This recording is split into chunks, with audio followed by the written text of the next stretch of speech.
I got one kid. This is an exciting Saturday at our house, trying to get everybody out the door for the last soccer game of the year. Yeah. Ryan is already in the room, ready and waiting, although he's probably driving. Aren't you driving home, dude? I hope you're not going to get in an accident because you're watching me talk about comic books with my kids. Carlito is here. What's up, man? Charlie's got her uniform on. She's ready for soccer. Emerald Dragons playing their last game of the season. I've got my ref gear, just starting to get my ref gear on. Alex is up, sorry. Kachung is up. Although you guys are back east, so it's like 10 o'clock. You guys are like, I'm done with the morning. Like it's almost afternoon time going on here. Still in bed with headphones on. Kachung, nice, man. So we're going to do a sort of truncated Saturday morning comics. The girls have a few books that they want to share, some things that they've been reading. And I got some books that I've caught up on. I don't know how many of mine I will get to because obviously I am second rate in this particular program.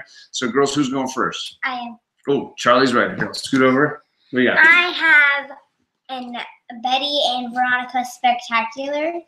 Ooh, yeah, we went to the library. Got Betty and Veronica Spectacular. This looks like stories from the 90s and early 2000s from the series that they were doing. It's really good. It's really funny. Yeah, what do you like about Betty and Veronica? Well, I like how they're always competing and they think the same a lot. Right. And I like how Veronica likes to play like tricks on Betty when everybody goes out with Archie. Sure. And then Betty, whenever Veronica's waiting for Archie to pick her up, of course Betty's good right with her hands, so she'll make treats to make Archie stay with her and then be late for Veronica. Right. So she'll do that all the time. So they're always fighting each other. Archie says, Alex says you vote for doing Archie 700 next week. Mm-hmm. Yeah, we should read Archie 700? Yeah. Yeah. She would definitely vote for anything in that vein. And yeah, always asks my shop, did you get any more dollar books, Archie dollar books? Those are the ones that she looks for. Right. So, Kitty, what's your number one? I don't really have a number one. These are just ones I was reading lately. Okay. Oh, we might have shared this one. I don't think we did. I think we almost did last week, but we didn't. Oh, yeah, and we got two of these, right? Yes. We shared the other one, though. Called Witches. This one's called Witches Book 4, Between Light and Dark. Yeah. Okay. Or Witch, not Witches. Sorry, Yeah, Witch. Witch. Oh, it's an acronym for the names of the people. Will, Irma. Tyranny, Cornelia, and Helen. Wow. All right. So there's another acronym. 2 weeks in a row, we've had acronyms on our show. Because they have their little little dots. I can't believe, Whitewell, you've been up since what? Well, I guess actually, no, I shouldn't harsh on you because I've been up since 5 o'clock my time as well. Although you go to bed at like 1 o'clock in the morning, so I don't know how much sleep you're doing. You might need to consider that. I feel tired, just on my little lack of sleep. I was been asleep before 11, so I don't know. I got you beat, Whitewell. Yeah. Ryan has everybody beat. Dude works all night and then comes and goes over to Tom's house and shoots the whole thing. So what is the best part about this series of books, Kate? It's just cool how they're girls, not boys. Well, there's not a lot of boy witches, right? Yeah, but there are a bunch of like superhero boys. Like if you look on a book Charlie's gonna show, there's all boys on that cover. Oh, on the cover of that one. Can I show that one real quick? No, it's sorry. the last favorite. Okay, we'll save it for last. So yeah, she likes the girl power. So this is a girl power book for sure. Mm-hmm. Let's see. It has a lot of like Harry Potter type stuff, like spells. Nice. It's pretty cool. The one I wanted to share, if it's fine if I don't get to any others, was I don't know about everybody else. I read the final issue for Death of Inhumans, and I was actually disappointed by it. I felt it kind of backtracked on a lot of the stuff that they had done so well in the first 4 issues, and then in issue 5 they kind of just took it all back or just changed things around. I really did not care for the way it ended. I need to reread it and just get a better sense of it. But I was disappointed by the way Death of Inhumans finished out, and that was kind of heartbreaking because I really, really enjoyed it, and I really wanted them to stick the landing, and they didn't. So that was me. I only don't like it because the doggy's dead. You know, yeah, the sad doggy, sad lockjaw right there on the cover. And I know that there's like some cool variants for that with the, was it, yeah, like the gravestone for lockjaw and stuff. All right, what are you sharing? Calvin and Hobbes. Oh, so you're reading Calvin and Hobbes this week. Okay. This is the Essential Calvin and Hobbes. That's just like, I remember reading this as a kid. We got a cool used version that is a hardcover so they can destroy the life out of it. Why do you like Calvin and Hobbes? Because they're really funny together. And I like it because since I don't have any brothers, it's kind of nice to see what a brother would do. Yeah. Because they're kind of like brothers, those two. I did not want a brother. Not Calvin. Well, I think nobody will be able to really handle Calvin day to day. Whitewell says, have you read Lumberjanes or Misfit City? Those are girl comics, like girl power comics you might enjoy. I haven't read those. So Lumberjanes and Misfit City. Okay. So you Lumberjane. store that in, and we can always go back and rewatch it and get that out of it. All right. Oh, Kachung's having a hard time sleeping. Pups are sleeping in while I watch and drink coffee. Yeah, hey, get your coffee and your calm time when you can. I caught this. I wake up Saturday morning and I watch a lot of YouTube. I feel like I catch up on everybody's channels. It dawned on me today that the thing I like about YouTube is it kind of harkens back to when I used to watch TV at a set time. Like, oh, 8 o'clock Thursday night, there's a funny show on or whatever. Now it's kind of like that with YouTube where I know like, oh, 5:30 Friday, I'm catching Bueller. I got to make sure that I'm ready for that, and I can enjoy everybody's shows. So this morning I was like my TiVo basically. I went through and I watched all the shows that I had missed, or a bunch of the ones I had missed from the week. I try to see as many as possible. I still owe JD a support video, so I'm going to try to shoot that tonight or this weekend, just a little something for him because he's just an awesome dude. And he got a sweet new camera. I'm still running on the camera. I'm worried that a really good camera is not going to do much for this. It's going to make this a lot worse. So you've done one. You've done two. What's your second one? I'm going to save mine for last. Get Fuzzy. Get Fuzzy. Oh, this is one of the comic strips, the like more modern ones, like the post Calvin and Hobbes ones that I really enjoy. If you've never read Get Fuzzy by Darby Conley, I thought it was very funny, and I bought a few, and I think the girls find it very entertaining as well. JD, I just gave you a shout out a little bit ago. I'm making your support video soon. I know that it ends on the 17th, I think. So if you haven't done a support video for JD's 100, bip over there and do that for him. Make a video for him, or at least comment on his video. He had a great three-person live stream last night, I think it was, with Tony Sanders, himself, and Jeffrey Comic-Con Henson. And I started watching it. It's an hour, so I did a chunk of it. But it was very entertaining. You three guys together are a riot. So that was fun. Okay.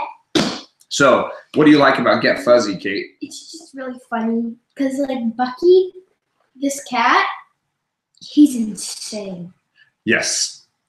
And Rob is always like, oh, just do it. Go away. Like, he's like, you're such a pest. Get out of my life.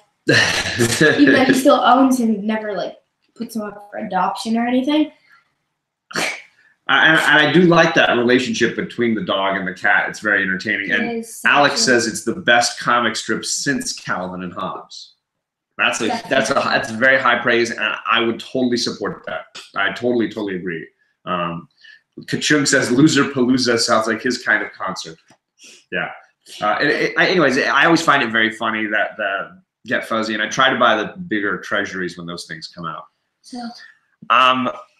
I don't know if I should do one more.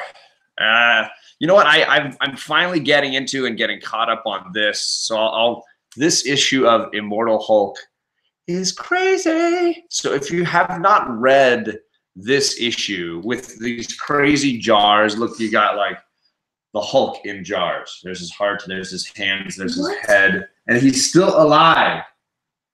Because the idea is he's immortal. You can't kill him. Hulk won't die. That's so creepy. It's super creepy. Like he's Frankenstein in all these jars. It's a super creepy cover, and it's a super creepy issue, and it's really, really good. I'm not a horror comic guy. I don't usually like that stuff, and I originally did not care for Immortal Hulk, but people kept saying, give it a shot, give it a shot, and I went back to it. And this issue is, like White Whale is saying, it's insane. It is absolutely insane, and I totally dug it, and I'm curious to see kind of where the next few issues go. I don't know how long they plan on having this comic run, but I'm totally digging that one. All right, try to get one more. No, mine saved for last. Kate goes again. Oh, Kate goes again. She wants to do that one last. You cool with that? Yes. Nate Goes Bananas. Big Nate. And who's the writer on this? Lincoln Pierce. Does he have any other ones? I don't remember. No, he doesn't. Nate. This is like Nate the Great, Big Nate. It's a Yeah. whole series of like comic strip kind of things, right? Yeah. So like it's like that. They're all different stories. They're really good. It's very funny. Yeah. What do you like about the characters? Because I don't know many of the characters in Big Nate. Well, Nate, as you see on the front, has this like crazy hair. Okay. It's like a palm tree.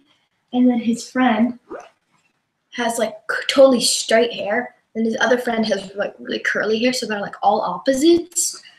And like the curly hair one is like brainy. His name is Francis. Yeah. It's very funny. So it's just a few friends in elementary school that hang out together or whatever? Mhm. Okay. And he has a crush and everything, but like the girl hates him. And he's like, he's always like mad. Ryan is saying that he might actually be able to be convinced to read a Hulk comic book. I don't care for the Hulk, and I totally understand why those Hulk movies up to Mark Ruffalo have been failures, because it's a hard character to make entertaining over a longer period of time. He's great as the side character, but as the main character, it's hard to sell an ongoing story with him because it gets repetitive. And I think what they've done really well in Immortal Hulk is shake the whole foundation of Hulk to a different level and bring in this sort of horror. What it is, it's a nightmare for Bruce Banner, and it's a nightmare for those around him. And I think that is what they're really drawing out of it. And it makes it powerful emotionally, but also just exciting to read. So yeah, I think you totally would dig that trade. It took me a little while to get into it, but if you read the trade, just ask Russ to let you read it when it comes out, and you will enjoy it. I think you will get something good out of it. All right. Okay. Should I do one more, Charlie, so that you can go last? Yes. All right, I got to pick one. I should pick one that I liked. There's a few that I liked. I did enjoy Infinity Wars, but I'm not going to do that one. I did enjoy Marvel Knights. I'm not going to dive into that one. It's too early for that one, but I'm going to do this. I can't speak enough about, this is the Batman issue 58, Tom King's run. This is when Penguin finally comes into the storyline. What I liked about it a lot is I talked a lot about Cold Days, the storyline with Mr. Freeze, and Batman is on jury duty trying to get Mr. Freeze off, or I should say Bruce Wayne is in jury duty. That story is now bleeding into this current story where there was an assassination attempt on Nightwing and on Alfred, and Bruce is trying to figure out what's going on, and all these villains from the past are kind of like working. We don't know necessarily who's manipulating everybody, but Penguin seems to be at the center of it currently.